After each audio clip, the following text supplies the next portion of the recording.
Hello students, welcome to tricks and facts of bio.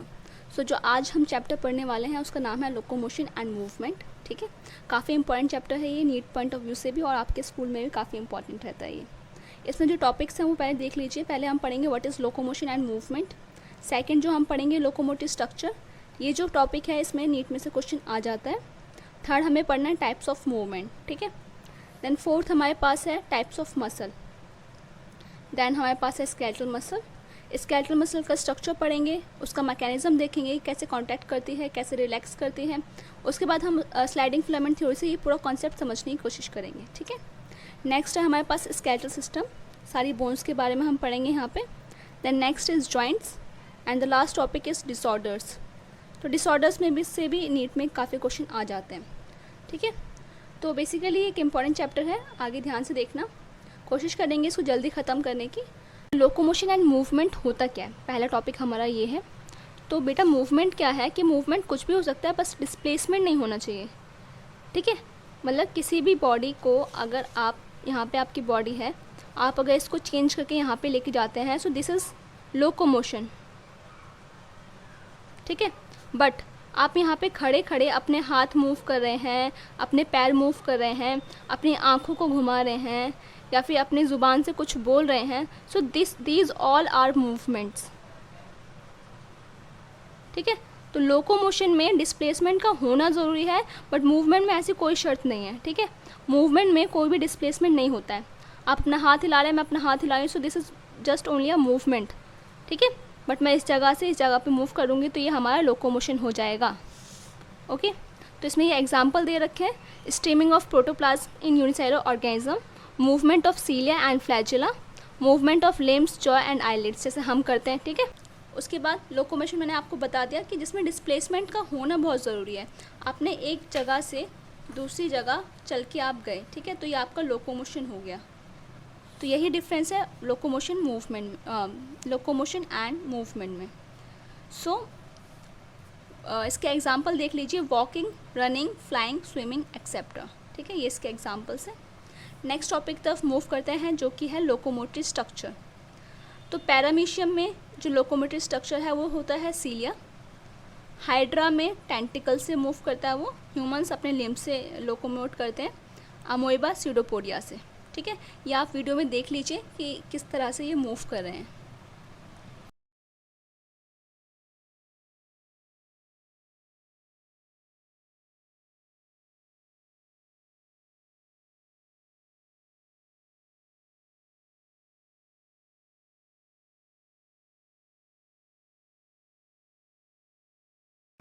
Next topic है हमारा types of movement. ठीक है, तो ये आप देख सकते हैं, पहला है हमारा मस्कुलर मूवमेंट।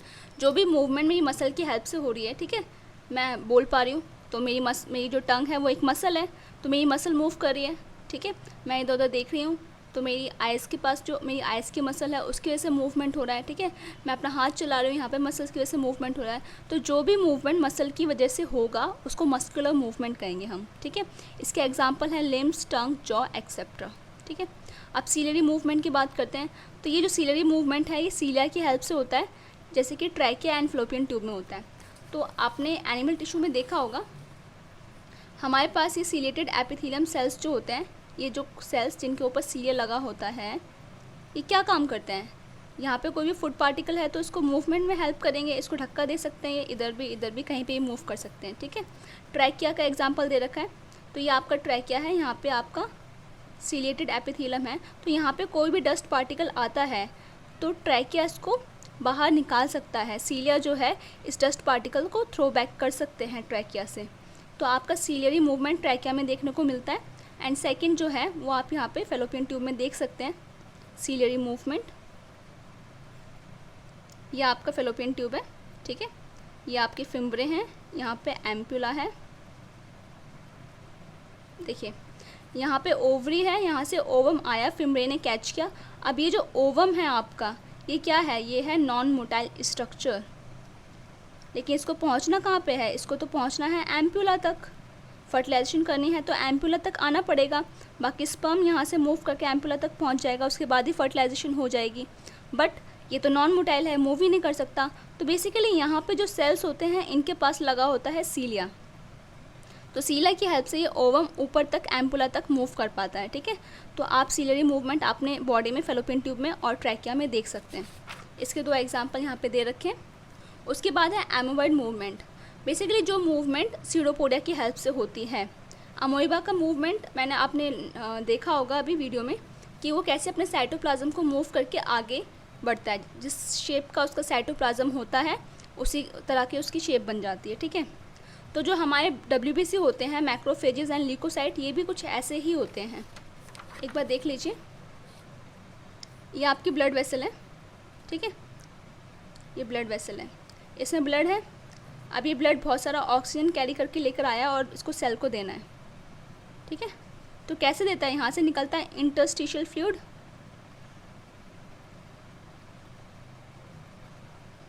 ठीक है। बट ये फ्लूइड निकलता है और यहाँ पे होते हैं हल्के हल्के पोर्स, बहुत छोटे छोटे पोर्स होते हैं। बट WBC का साइज़ बड़ा है, ये नहीं निकल सकते। तो एक्चुअली में ये क्या करते हैं, ये अपने शेप को चेंज करके इन पोर्स में से निकल जाते हैं, ठीक है।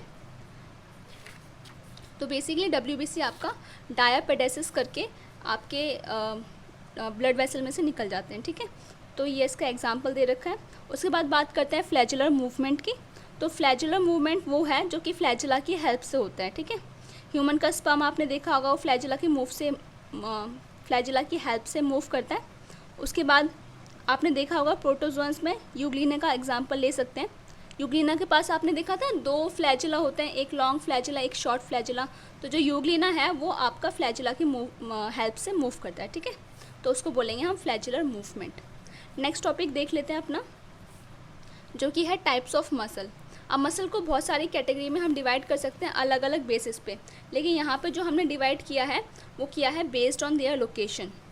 तो पहली मसल जो आती है वो है स्केलेटल मसल, ठीक है।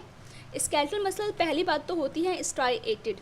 स्ट्राइएटेड का मतलब क्या है, इसमें ये हल्के हल्के स्ट्राइएशंस होते हैं।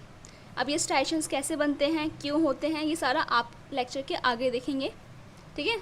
तो इसमें स्ट्राइएशंस होते हैं, इसलिए इसको स्ट्राइएटेड मसल्स भी बोलते हैं। और सेकंड पॉइंट, ये वॉलेंट्री होती है, मतलब ये हमारे खुद के कंट्रोल में हो सकती है। हम चाहें तो इसको खुद मूव कर सकते हैं, हम चाहें तो इसको मूव ना करें, ठीक है।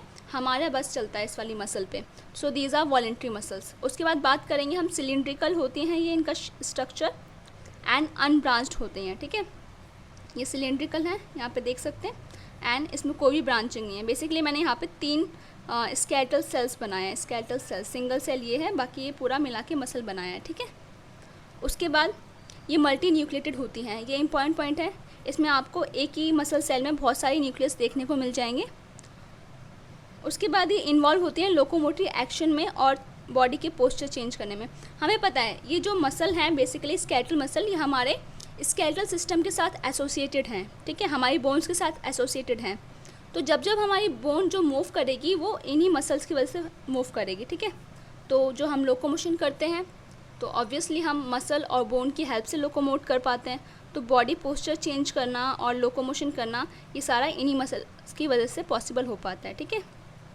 मिलती कहाँ पे है, ये बाइसेप्स और टंग इसका एग्जांपल है। अब टंग देखो वॉलेंट्री होती है, अपनी मर्ज़ी से ज़ुबान चला सकते हैं, अपनी मर्ज़ी से ज़ुबान को बंद कर सकते हैं, ठीक है। तो टंग क्या है, आपकी स्केलेटल मसल है। नेक्स्ट उसके बाद देखते हैं सेकंड टाइप की मसल जो है स्मूथ मसल, जिसका नाम है विसरल मसल, ठीक है, कुछ भी बोल सकते हैं इसको। इसमें कोई भी स्ट्राइएशंस नहीं होती हैं, ठीक है, तभी ये स्मूथ अपीयरेंस की होती हैं, ठीक है, एकदम, इसलिए इसको स्मूथ मसल बोलते हैं। देन सेकंड, ये इनवॉलेंट्री होती हैं, आपके कंट्रोल में नहीं है ये, ठीक है।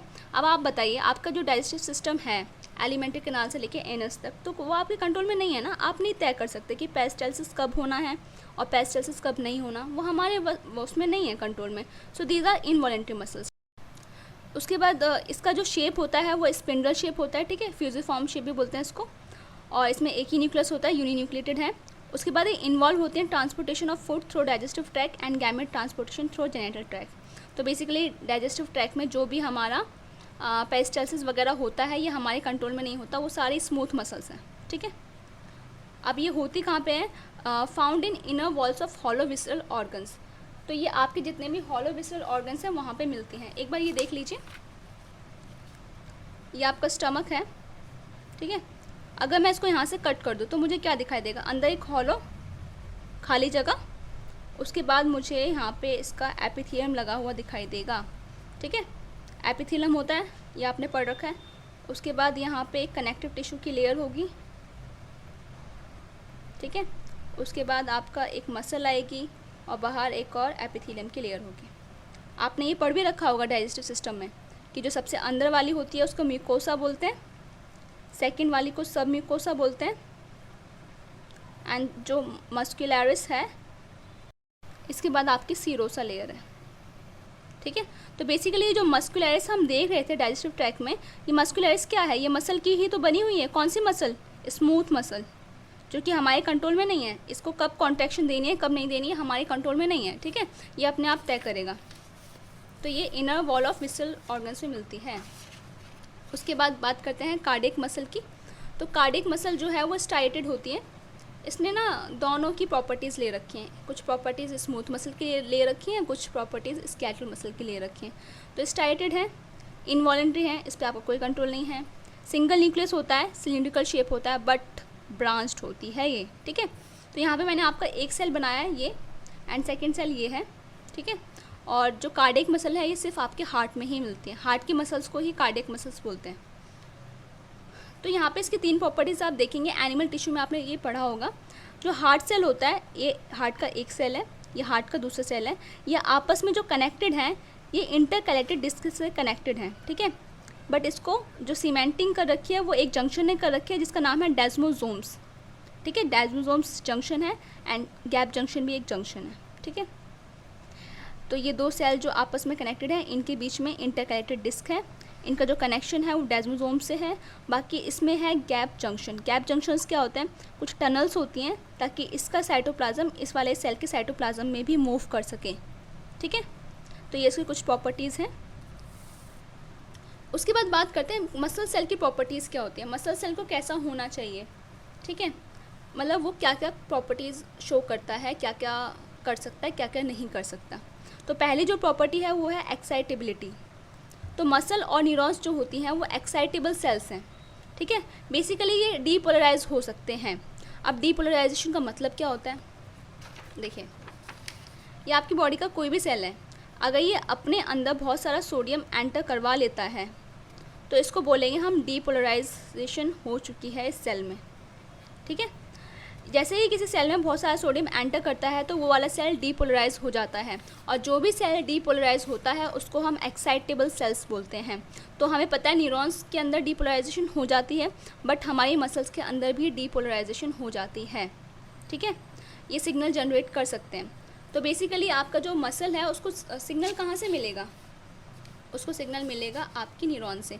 तो न्यूरॉन ने इसको यहाँ पे केमिकल रिलीज़ किया, इसका नाम होता है न्यूरोट्रांसमीटर।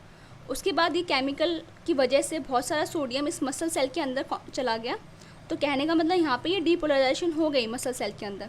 जैसे ही डीपोलराइजेशन हुई वैसे ही मसल सेल कॉन्ट्रैक्ट हो गया, ठीक है।